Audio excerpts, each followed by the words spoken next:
Hi hello నమస్తే welcome to our channel పొదరిలో boy IPS. ఈరోజు రెసిపీ వచ్చేసి ఒకటి కాదండి, రెండు రెసిపీస్. అది కూడా కాంబో రెసిపీస్. చాలా చాలా టేస్టీగా ఉంటాయి. తప్పకుండా ట్రై చేయండి. ఆ రెసిపీస్ వచ్చేసి పప్పుచారు, దొండకాయ కొబ్బరి ఫ్రై. పప్పుచారే కదా, దొండకాయ ఫ్రైయే కదా, నార్మలే కదా అని అనుకుంటున్నారా? కాదండోయ్, ఈ విధంగా ట్రై చేసి చూడండి. చాలా చాలా టేస్టీగా ఉంటాయి, అలాగే చాలా హెల్దీ కూడా. వితిన్ 13 మినిట్స్లో ఈ రెండు రెసిపీస్ అయిపోతాయి అన్నమాట. ఇంకా మన ఛానల్ ఎవరైనా సబ్స్క్రైబ్ చేసుకోకపోతే తప్పకుండా సబ్స్క్రైబ్ చేసుకోండి. ఇంకేమాత్రం ఆలస్యం చేయకుండా రెసిపీలోకి వెళ్ళిపోదాం. ముందుగా నేను ఇక్కడ కుక్కర్ గిన్నెలోకి 1 కప్పు వరకు కందిపప్పును తీసుకున్నాను. బాగా కడిగి తీసుకోవాలి. ఇప్పుడు ఇందులోకి ఒక 3 టమాటాలు బాగా పండిన వేసుకోవాలి. అలాగే ఒక 4 పచ్చిమిర్చి తుంచి వేసుకోండి. అలాగే ఇందులోకి పప్పు తొందరగా ఉడకడానికి కొంచెం సాల్ట్, అలాగే కొంచెం పసుపు, మన పప్పు అనేది పొంగకుండా ఉండడానికి కొంచెం ఆయిల్, తొందరగా ఉడకడానికి సాల్ట్, అలాగే పొంగకుండా ఉండడానికి ఆయిల్, సరిపడా వాటర్ వేసుకొని పప్పుని ఉడికించుకోవాలి మెత్తగా. ఈ లోపల మీరు ఒక పెద్ద నిమ్మకాయ సైజ్ అంతా చింతపండుని నానబెట్టుకోవాలి. అలాగే నేను ఇక్కడ పప్పుచారులో వేయడానికి వెజిటేబుల్స్ అయితే తీసుకున్నాను. ఆనపకాయ, అలాగే పచ్చిమిర్చి, ఒక ఉల్లిపాయ తీసుకున్నాను. ఇవి ముక్కలుగా కట్ చేసి తీసుకోవాలి. ఇక్కడ చూస్తున్నారు కదా, ఈ విధంగా. మన పప్పు ఉడికిపోయిన తర్వాత చల్లారనివ్వాలి. బాగా చల్లారిన తర్వాత మిక్సీ జార్లోకి తీసుకోవాలి. మిక్సీ జార్లోకి తీసుకొని మెత్తగా పేస్ట్లా చేసుకోవాలి. ఇలా చేసుకోవడం వల్ల పప్పుచారు మరింత టేస్టీగా ఉంటుంది. ఎక్కడ మనకి పప్పు అనేది వేస్ట్ అవ్వకుండా చాలా చాలా రుచిగా కూడా ఉంటుంది. అస్సలు వంటరాని వాళ్ళు కూడా చాలా సింపుల్గా ప్రిపేర్ చేసేసుకోవచ్చు ఈ పప్పుచారుని. ఈ పప్పుచారు రైస్లోకే కాదండి, ఇడ్లీలోకి, దోశలోకి కూడా అమోఘంగా ఉంటుంది. ఇంకా మన పప్పుచారులోకి మెయిన్ ఇంగ్రీడియంట్ వచ్చేసి మునగాకు. ఈ మునగాకు వల్ల చాలా హెల్త్ బెనిఫిట్స్ ఉంటాయన్నమాట. ఆకు వైజ్గా వేస్తే పిల్లలు తీసేస్తారనమాట. నేనైతే ఎప్పుడూ కూడా దంచి వేస్తాను. మీరు కావాలంటే మిక్సీ జార్లో కూడా మెత్తగా పేస్ట్లా చేసుకొని వేసుకోవచ్చు. నేనైతే దంచి అయితే వేస్తున్నాను కచ్చా పచ్చాగా. ఈ మునగాకుని మన రెసిపీలోకి ఇన్క్లూడ్ చేసుకుంటే వీక్లీ వన్స్ అయినా కూడా చాలా హెల్త్ బెనిఫిట్స్ ఉంటాయన్నమాట. తప్పకుండా ట్రై చేయండి. మిక్సీ జార్లోకి వేసుకున్న పప్పు అయితే మెత్తగా పేస్ట్లా చేసుకోవాలి. ఈ విధంగా వీడియోలో చూపిస్తున్న విధంగా. ఇలా చేసుకోవడం వల్ల ఎక్కడ కూడా మనకి పప్పు అనేది వేస్ట్ అవ్వదు. మునగాకును కూడా ఇలానే మిక్సీ జార్లోకి వేసుకోండి, లేదంటే ఇలా దంచి వేసుకోండి. అప్పుడు మనకి రెండు కూడా వేస్ట్ అవ్వకుండా చాలా చాలా టేస్ట్ని ఇస్తాయన్నమాట. ఇప్పుడు స్టవ్ ఆన్ చేసుకొని పప్పుచారుకి గిన్నె పెట్టుకొని ఇందులోకి ఒక పావు లీటర్ వరకు వాటర్ పోసుకోవాలి. వాటర్ పోసుకున్న తర్వాత ఇక్కడ నేను మునక్కాడలు కూడా తీసుకున్నాను. మీరు కావాలంటే వంకాయ కూడా యాడ్ చేసుకోవచ్చు. ఇప్పుడు ఇందులోకి మనం కట్ చేసి పెట్టుకున్న వెజిటేబుల్స్ని వేసుకొని ఈ వెజిటేబుల్స్ ఉడకడానికి తొందరగా ఉప్పు అయితే వేసుకుంటున్నాను. చూసి వేసుకోవాలి, ఎందుకంటే మనం పప్పు ఉడికిచ్చేటప్పుడు వేసుకున్నాము. అలాగే ఇప్పుడు ముక్కలు ఉడకడానికి కూడా వేసుకుంటున్నాం కాబట్టి కొంచెం కొంచెంగా వేసుకోండి. ఇలా ఒకసారి కలుపుకొని మూత పెట్టుకొని మీడియం ఫ్లేమ్లో 60% ముక్కలు ఉడికేటట్టు కుక్ చేసుకోవాలి. మనకి 60% ఈ విధంగా కుక్ అయిన తర్వాత మనం మెత్తగా దంచుకున్న మునగాకుని ఇందులోకి వేసుకోవాలి. వేసుకొని ఒకసారి బాగా కలుపుకోండి. ఈ మునగాకు వేయడం వల్ల చాలా హెల్త్ బెనిఫిట్స్ ఉంటాయండి. వీక్లీ వన్స్ అయినా కూడా ట్రై చేస్తూ ఉండండి ఇలా మునగాకు మన డైట్లో ఉండేటట్టు. ఈ విధంగా కలుపుకున్న తర్వాత ఇప్పుడు ఇందులోకి మనం మెత్తగా పేస్ట్ చేసుకున్న పప్పునైతే ఇందులోకి వేసుకోవాలి. ఇలా మనం మెత్తగా పేస్ట్ చేసుకోవడం వల్ల మనకి మొత్తం కూడా కలిసిపోతుందన్నమాట. ఎక్కడ కూడా పప్పు అనేది సెపరేట్ అవ్వదు. ఈ విధంగా బాగా కలుపుకోవాలి. కలుపుకున్న తర్వాత మూత పెట్టుకొని లో ఫ్లేమ్లో ఒక 2 నిమిషాల పాటు కుక్ చేసుకోవాలి. 2 నిమిషాల తర్వాత మూత తీసి ఇప్పుడు ఇందులోకి చింతపండు వాటర్ని అయితే యాడ్ చేసుకోవాలి. మీకు పప్పుచారు ఎంతైతే కావాలో అంత చింతపండు వాటర్ని అయితే యాడ్ చేసుకోండి. ఈ పప్పుచారు కొంచెం చిక్కగా ఉంటేనే టేస్ట్ చాలా చాలా బాగుంటుంది. ఇప్పుడు ఇందులోకి కొంచెం పసుపు అలాగే 1 స్పూన్ వరకు కారం యాడ్ చేసుకొని ఒకసారి కలుపుకోండి.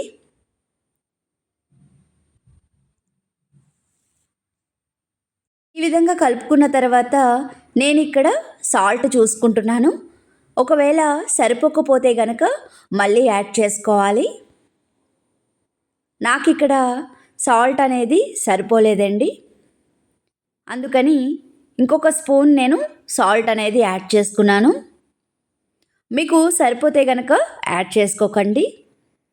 ఈ విధంగా కలుపుకొని హై ఫ్లేమ్లో మరిగించుకోవాలి.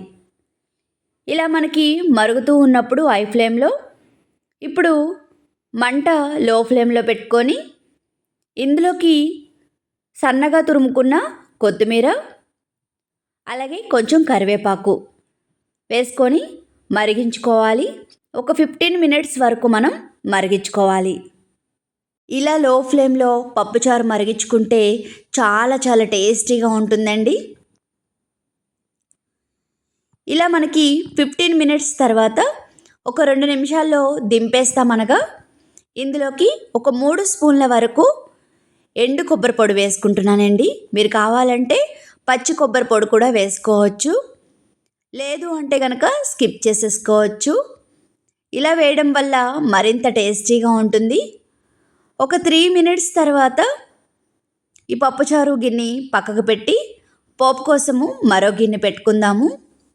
ఇప్పుడు ఇందులోకి సరిపడా ఆయిల్ వేసుకోవాలి.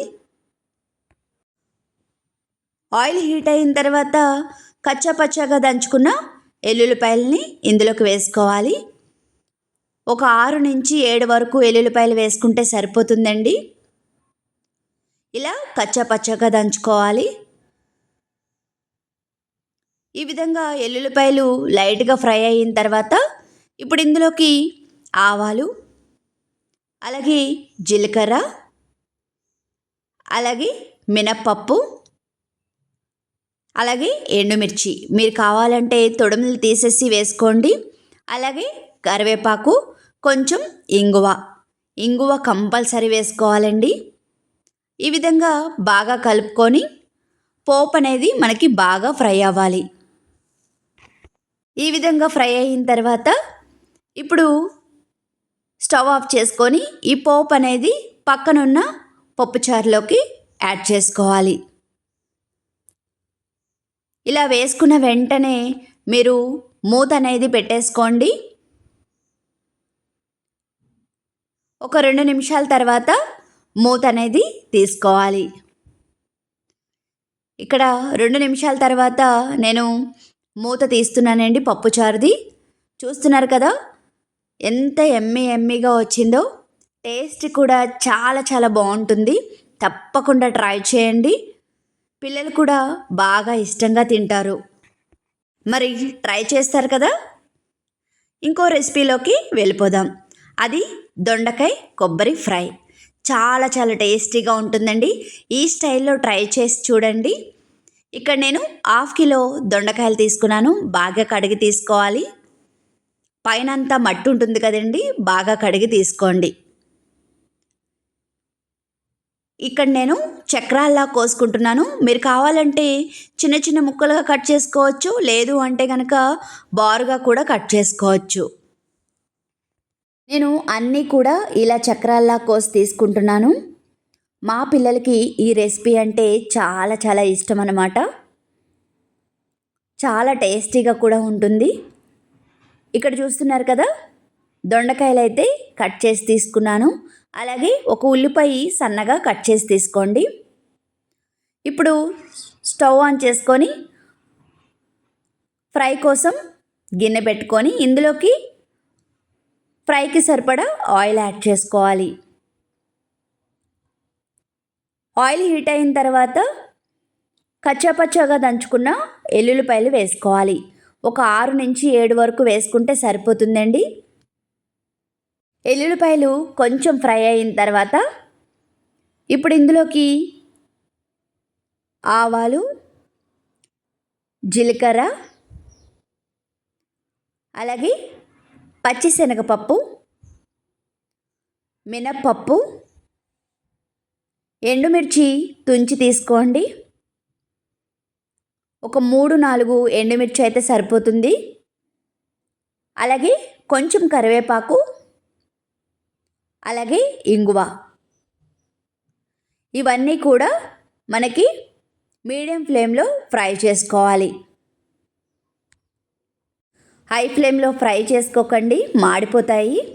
ఇలా మీడియం ఫ్లేమ్లో ఫ్రై చేసుకున్న తర్వాత ఇందులోకి సన్నగా కట్ చేసి పెట్టుకున్న ఉల్లిపాయ ముక్కల్ని యాడ్ చేసుకోవాలి.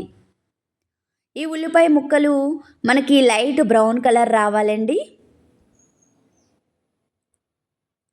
మీడియం ఫ్లేమ్లో లైట్ బ్రౌన్ కలర్ వచ్చేంత వరకు ఉల్లిపాయలని ఫ్రై చేసుకోండి. ఇలా లైట్గా బ్రౌన్ కలర్ వచ్చిన తర్వాత ఉల్లిపాయలు ఇప్పుడు ఇందులోకి మనం చక్రాలుగా కట్ చేసి పెట్టుకున్న దొండకాయ ముక్కల్ని ఇందులోకి యాడ్ చేసుకోవాలి. మళ్ళీ చెప్తున్నాను, మీరు కావాలంటే చిన్న చిన్న ముక్కలుగా కట్ చేసుకోవచ్చు, లేదు అంటే సన్నగా కూడా కట్ చేసి తీసుకోవచ్చు దొండకాయ ముక్కల్ని.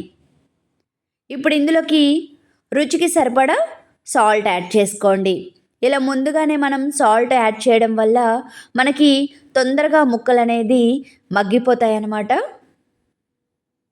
ఈ విధంగా సాల్ట్ యాడ్ చేసుకున్న తర్వాత బాగా కలుపుకొని మూత పెట్టుకొని లో టు మీడియం ఫ్లేమ్లో కుక్ చేసుకోవాలి.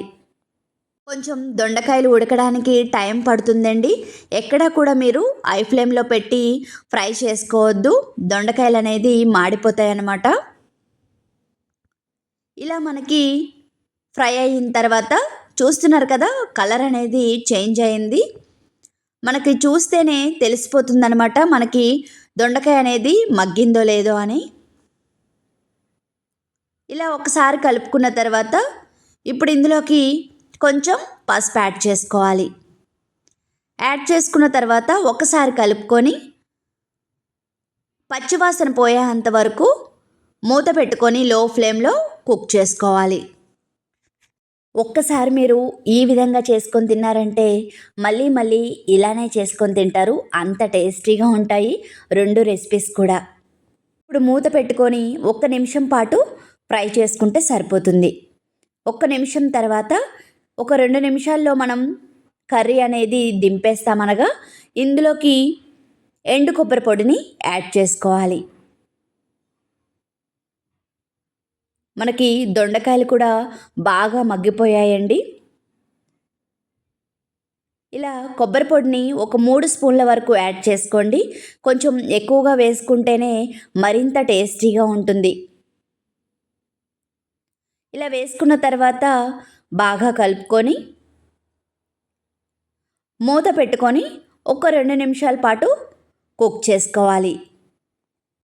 ఇప్పుడు 2 నిమిషాల తర్వాత ఇందులోకి కొంచెం కొత్తిమీర యాడ్ చేసుకొని ఒకసారి కలుపుకొని స్టవ్ ఆఫ్ చేసుకోవాలి. అంతేనండి, ఎంతో టేస్టీగా ఉండే చాలా సింపుల్గా అయిపోయే నా స్టైల్లో దొండకాయ కొబ్బరి ఫ్రై రెడీ. తప్పకుండా ట్రై చేయండి, మీకు కూడా బాగా నచ్చుతుంది. ఇప్పుడు ఒక గిన్నెలోకి సర్వ్ చేసుకుందాం. చూస్తుంటుంటేనే చాలా యమ్మీగా అనిపిస్తుంది కదండి. టేస్ట్ కూడా చాలా చాలా బాగుంటుంది. ఇంకా మరి ఈ కాంబో రెసిపీస్ మీకు నచ్చాయా? తప్పకుండా ట్రై చేస్తారా? ట్రై చేసి ఎలా వచ్చిందో కూడా కామెంట్ చేసి చెప్పండి. మీకు కనుక ఈ వీడియో నచ్చినట్లయితే లైక్ చేసి షేర్ చేసి మరిన్ని వీడియోస్ కోసం సబ్స్క్రైబ్ చేసుకోండి.